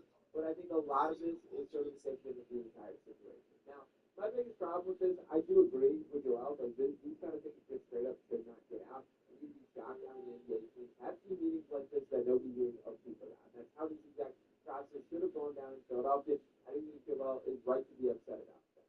At the same time, him being more upset about this meeting getting out is a little indicative of the entire meeting in itself and the way that he did look at this situation. But I will say that article in its entirety did clear up a bunch about trust as well, and how important that is to him and why he's so guarded in handing out that level of trust. There was another interesting anecdote in there about how when he was having a doctor and a trainer over his house, he used to just leave little piles of $20 bills on his table there for the mess he was put about. And they asked, well, you need to put money away. Somebody can go in there and take it. And he's like, I know, I'm not going to miss it. I just want to know who's that kind of guy. Who's going to walk in there and take money off the table? And then that'll change the way I look at it. I'm not going to, threaten him over. I'm not going to press him on it. I'm not going to be upset about it. I just want to know if that's the type of guy you are. And I thought that was pretty fascinating. It kind of shows a little bit of how he's wired there. And this situation sort of plays into it from a professional standpoint as well. Now, as far as Eric Gordon as a whole, the reason I kind of arrive on him being the guy is simply the process of elimination of who else would it be. I do know for sure that Eric Gordon was faithful last season, as he likes to do. I have a hard time being fully critical of his performance on the court because that was Joel Embiid's time. Eric Gordon inherently makes a ton more sense as a basketball player if Joel Embiid's on the floor. I think catching 2 3-point looks, that's pretty much the model. That's what you want. If you're going to threaten teams that if you double Joel Embiid, you're leaving a free kick out to a corner three for Eric Gordon, or he has made a career for a decade plus. Obviously, he's not on the floor, and that's such a great portion of the value of what Gordon can provide at this stage of his career. But we're going to go on the rest of the options for this offer, for if we could have used this. And I also want to be clear that this was a direct leak. This is not something that just kind of whispered at us. Quote in this article. Look around. Why would Paul George do this? In his first season, within his first 16 games with the team, what does he have to benefit from? Kyle Lowry is not that kind of guy. Andre Drummond, used to like Embiid, has been around for quite some time. Tyrese Maxey is one that I think is a little more on the table than people would believe. And for Maxey specifically, I don't think he's going to be related or anything with you. I would make Joel Embiid look bad. I would look like people who does it. But the article certainly came in super highlight. And the thing that I will note here is the age. This fall of Flex Force, Tyrese Maxey's age is a guy that will go to whatever length, to pull whatever strings that he needs to do to put his client in the best situation. And I'm sure Rich Paul is fully cognizant of how off the rails last season in Philadelphia and has a careful eye cast on Maxey's future there. So maybe there was a little bit of putting those deals in motion, but at the same time, I find it unlikely that Maxey would be the guy who step out the room, call his agent, and tell him what's going on there. I think in general, this was much more normal basketball process that goes on. And I think there's a lot of professional sports teams that have these kind of intense, closed-doors meetings that nobody hears about, but that was not the case with the Sixers. At the end of the day, it doesn't really matter who did leak that. Obviously, the season went sideways, and this meeting did not fix that whatsoever. I think that's it was interesting to hear Joel still being a little bit dug in on this, and I do arrive to conclude Eric Gordon here. And the last note that I will make on that overall is December 15th. December 15th is the date that Eric Gordon will be eligible to be traded. And an additional note on that is, it seems like with the new CBA that when you have a certain years of service, that all these guys who are feeling their career are getting these no trade clauses, which essentially gives the player a bit more control that you can say you have the option to say, I'm not accepting that trade destination, or I want to say something like that. Eric Gordon completely waived that on his contract there. So I do think that was a little noteworthy, and I think the expectation from my perspective is certainly that as soon as he can legally be traded, both sides probably work together on that. But this is the boat that he's in right now. Gotta get that paycheck, gotta make sure that is on the books, and we'll see what ultimately pay the end at the end of the season. But nonetheless, I'm going to encourage you guys to check out that article once again. I also dropped a little bit of my own thoughts on it on Crossing Broad. I told you that I will always appreciate Joel Embiid, so do encourage you guys to check that out as well. But appreciate you when you guys put in this video. If you have not already, make sure you smash that subscribe button, drop a like on this video, give me your thoughts in the comment section, and we guys talk to you next time. Stay here.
to score more than a point a minute. He was unbelievable. He had scored 30 points in 22 consecutive games, the fifth longest 30-point streak in NBA history. He tallied 16 straight games with at least 30 points and 10 rebounds, tying Kareem Abdul-Jabbar for the second longest streak this summer. He was lights out, and then what happened? Guy falls on his head. He hurts his knee. He needs surgery. But to Joel's credit, he comes back in. Now, in hindsight, being 2020, maybe that was a mistake. Maybe it was a mistake for Joel Embiid to fight through the rehab, come down, and play in the playoffs against the New York Knicks. And if you watch that series against the Knicks, even though Joel averaged over 30 points a game, he was playing on one leg. He had nothing. If you remember, Nico Batum was on that team. Well, Nico Batum is quoted in this article. Listen to this. I was sitting next to Joel in the locker room. I saw his knee before every game and after every game. I have no idea how he could even walk. So this narrative that Joel is lazy and Joel Embiid doesn't care and Joel Embiid doesn't want to win, that's where I got to draw the line, because it's over the top BS, for lack of a better term.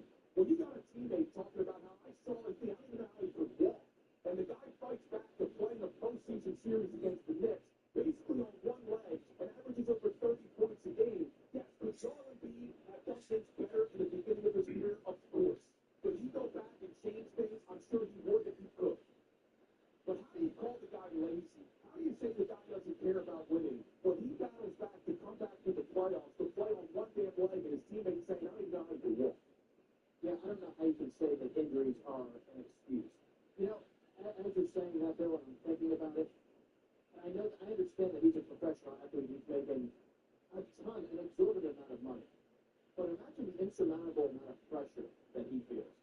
He knows that he is the centerpiece of this basketball team. They go as he goes. He felt compelled to do whatever he had to do to go out there and make it happen. And even that, if that meant making his injury worse. Because, I mean, I don't know how you can see that any other way. As somebody who obviously is committed to winning, committed to his teammates, and felt that he owed it to his teammates to be out there. And Joel's quoted here is saying, there is a way that you do this if you don't. Because if you don't play, then you know there's the whole second narrative about salt. But he does go on to say here, in those situations, you wish some of the people upstairs kind of had your back and were like, this is not okay, you're not playing. So a little bit of a shot at the Sixers organization, saying he wishes they would have stepped in and told him, no, do not play in this series. And clearly that didn't happen. Now, I don't know how I feel about that, because if Joel is saying he wants to play, and the doctors are saying he's okay enough to come back and play, should they have shut him down? I don't know if I get on Joel Embiid's side on this one, that the Sixers should have stepped in and said no. Because then what complicates things with that point by Joel is he plays in the Olympics. So if you wanted the organization to say, no, you shouldn't come back to the playoffs, but then you make the decision to play in the Olympics, I don't know how much you're going to do.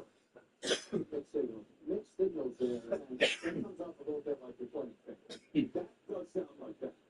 And he got asked about the Olympics, because that is a very polarizing discussion in the city, whether or not he should have played in the Olympics or not.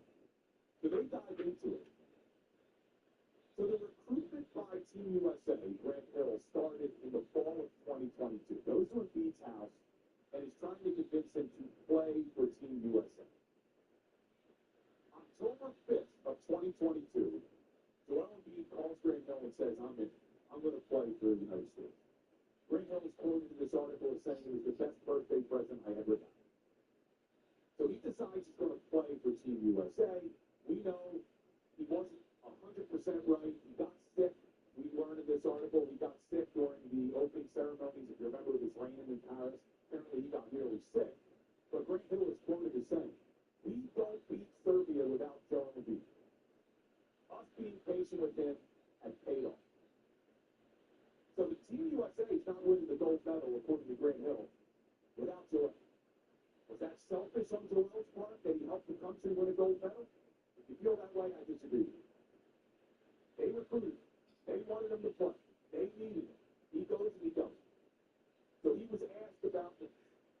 contribute to your meeting? Is that the reason why you aren't healthy this season? This is the quote from the article. Embiid and his circle are quick to swat that notion away. This is from Joel. Compare that to the way I was moving against New York. No, it did not set me back. Article goes on to say his responsibilities in Paris were limited. His playing time was irregular. He says he wasn't 100%, but his knee and body felt good. His physical therapist, Kim Kaspari, is also quoted. He was okay to get his contract, and he was okay to win a gold medal. We were okay. Take that as you want to take it. But Joel's very clear on that wasn't what set me back. Now, I don't know how I feel about it because the last time we saw him was the Olympics, right, before training camp, and then he's not ready for training camp because the knee's not right. So did the Olympics contribute? He's saying no. His physical therapist is saying no. His camp is saying no. Well, this is one of those things where you have to maybe trust what you see versus what you hear or read in this case, because it didn't look like it was quite right. So I'm going to kind of push back on that one. But again, I can't fault him for participating in the Olympics, right? He was recruited in the fall of 2022 at Grand Hill. I mean, if somebody recruits, I mean, what would you do in that situation? That's a no-brainer. You have that opportunity, you take that every time, but you also have to keep the team in mind as well. But, I mean, I'm sure at that point he didn't think it was going to be an issue. He didn't think there was going to be that big of a discrepancy in terms of his health. So then he comes back this year. Things were never right from the beginning. And that's where we get to now. Because we've been spending a lot of time looking at the past. Well, what about the future? What does this all mean for the 76ers in 2025, 2026? Well, after reading this article, that we're going to get into, where Joel Embiid addresses the knee and the timeline and the surgery, I don't feel very good.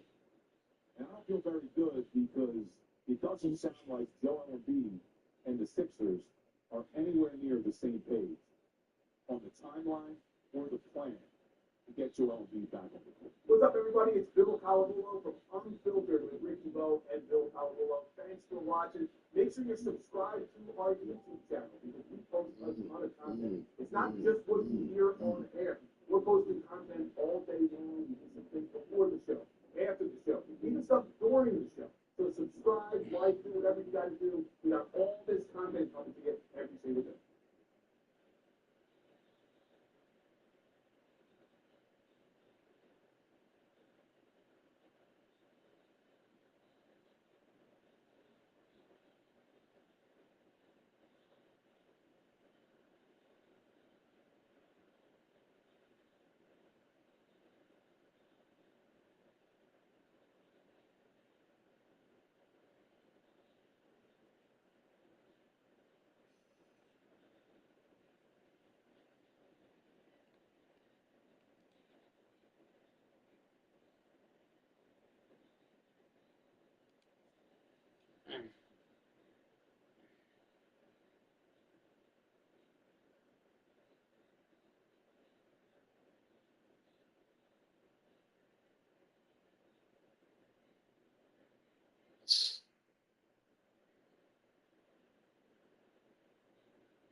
Talk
of Vegas this week continues to be the future of LeBron James, who showed up for a couple of the Bronny James games during the Lakers Summer League, sat courtside, everything normal. But around him, there still seems to be a lot of questions about what LeBron wants and if he's going to be on the Lakers to start the season. His agent, Rich Paul, made an appearance during the week on SiriusXM NBA Radio, talking to our friend Frank Isola.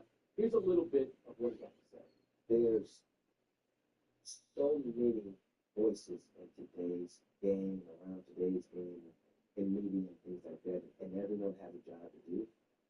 For us, hey, let those people do their job. It's not for us to rebuttal or to try to give clarity on what's said, what's not said.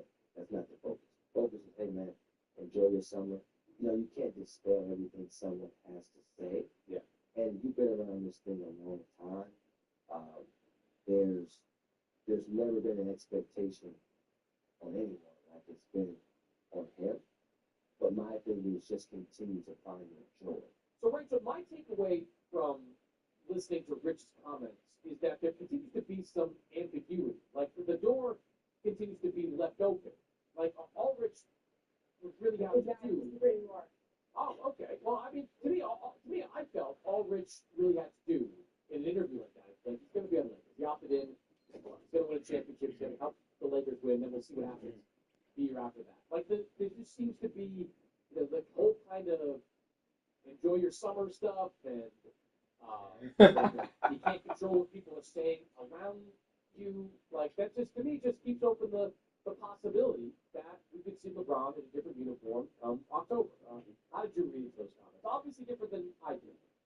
I think Rich Paul's job is to keep that possibility open, and that is a different job or a different thing than whether LeBron James will be on the Lakers when the season starts or even through the season. Those are two different things.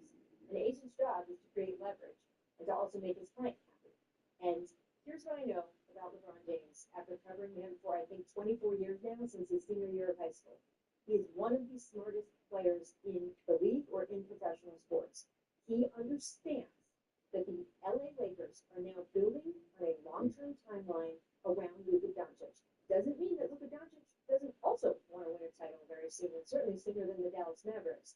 But he knows the Lakers are not going to mortgage the entire future farm for this next season that could be LeBron James' last season, and then throw away the next few years of Luka Doncic's future. They're not going to do that, right? So if LeBron had decided, you know what, I actually want to win, and I don't want to be a part of that, and I'm willing to pick up my family, pick up myself, leave, and go to a new market, you know what he would have done?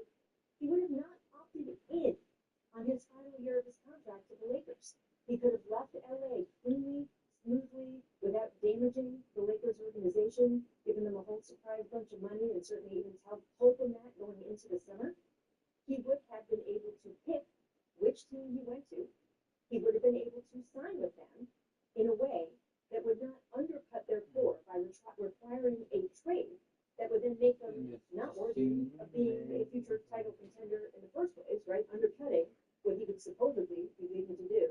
And by the way, all this Cleveland talk, Cleveland is a franchise where even if they got under the second apron, they'd have to make a bunch of speculative trades, destroying part of their team, just in case LeBron would agree to a trade and they could work it out.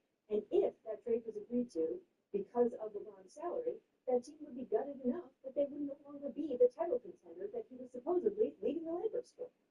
He knows how to do this. We have seen it. When he wants to make a change, he much more quietly makes a change. When he finally wanted to leave Cleveland the second time, there was not a bunch of social media posts. LeBron James did not show up at Drew League games or at LA Fitness. He did not, oh, by the way, I'm wearing a Dodgers hat. I just like the Dodgers. None of that. He had his free agency meeting with Magic, and then he put out a very classy press release. You know when we have seen this kind of behavior before? Every single other time that LeBron James wants the team that he's on and wants to stay with to do things to make his time there better. And by the way, most people do that at their place of employment. That's not some crazy thing. He just does it in public, right? Most people want their jobs to be as tailored to them as possible and to be able to succeed in their goals as much as possible. His way of doing that has come under a lot of criticism over the years. We saw it during his first Cleveland tenure. We saw it during his Miami tenure. We saw it in his second Cleveland tenure until he wanted to leave. We did not see it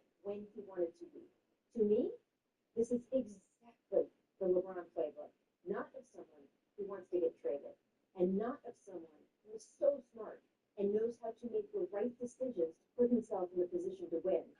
This is the playbook of LeBron James, and he wants to get the team he plays for to do more for him. It just feels so textbook to me. It's a bit strange that we keep having this conversation. There's an argument to be made that LeBron's right.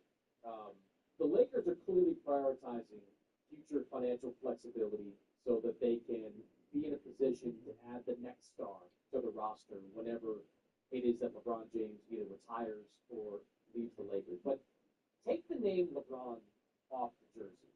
If you're a team that has two All-NBA players, surefire All-NBA players, a third guy in Austin Reeves, who's a borderline All-Star, a fourth guy in DeAndre Ayton, who's the former number one overall pick, who's capable of giving you a double-double every single night. Don't you consider yourself a title contender? Like, shouldn't you be doing everything that you can to win a title in the immediate future and not be worried about the long term? Like, I think that, to me, that's what LeBron wants this team to do. To not put so much emphasis on protecting the cap flexibility in 2026 and maybe more notably in 2027. And I think there's argument to that. Like, Luka Doncic just strapped the team onto his back and helped lead them into an NBA Finals. LeBron James is going to be 41 years old in December, but is not playing like any 41-year-old has ever played any sport ever. Like, he's still All-NBA level, both ends of the floor when he wants to be, still a great player. The Lakers have room for organic growth on their roster. I think Austin Reeves, I mentioned, if he's still there, he's going to take another step this year. I think he's going to get even better this season. I think there's a reasonable case to be made that the Lakers should not be looking at the long view of this, because there's no guarantee they're going to be able to go out and get that next star to play next to Luka while Luka is still in his prime. So I actually tend to agree with LeBron and the position that they're taking. But this is a team that's built to win, or at least it should be built to win. And adding to it now while not worrying about the consequences later, to me, that's the approach they should take. Well, the franchise has to worry about Luka resigning there. They don't really have to worry about LeBron resigning there. I'm sure if he would like to play one more year beyond this year and they can work out a deal that makes financial sense, he will be welcome. The Lakers are known for holding on to their stars and doing things for them, even if it's not in the absolute best interest of the team. However, it is much more important to Lakers fans, to the future of the franchise, that Luka Doncic resigns there. So the moves that they make, even though LeBron wants this and LeBron wants that, and by the way, LeBron may be very reasonable in wanting those things. Again, it's kind of like the top of this conversation. Rich Paul's job is not necessarily the same thing as telling all of us what LeBron is really thinking. Those are two different roles. And the Lakers' job right now is, yes, fielding a competitive team, because by the way, that's what the people about also. But in terms of whose timeline they're on, who they want to make sure feels like there is a future with their team, it is Luka Doncic. And I'm kind of curious, because in a way, you're kind of making the point that the team is in pretty good shape, and that LeBron should see them the way you see them as actually viable for a title if someone can get on, if they can get on a run. What do you think if they were going to go all out, go to the farm, do the thing? What can they do differently right now? Because DeAndre Ayton is definitely the best available at the position that they most needed to fill this summer, in my opinion. I think if I was the Lakers, I would be looking at what they could potentially get for Austin Reeves. Not because Austin Reeves is a lesser player, but we've discussed this on previous shows. There is some overlap with what Austin Reeves does. So if you get another team out there, I don't know if it's but there's a market. I want you to speak in reality. But there's a market. There's a market. There's a market. Let's take a market for first season, we're going to get 4. The other team.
Emergency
radio.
Substance that is extracted from some cocoa leaves. This plant can only be found in three countries: Bolivia, Colombia, and Peru. This is a substance that has been manufactured, transported,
all the time.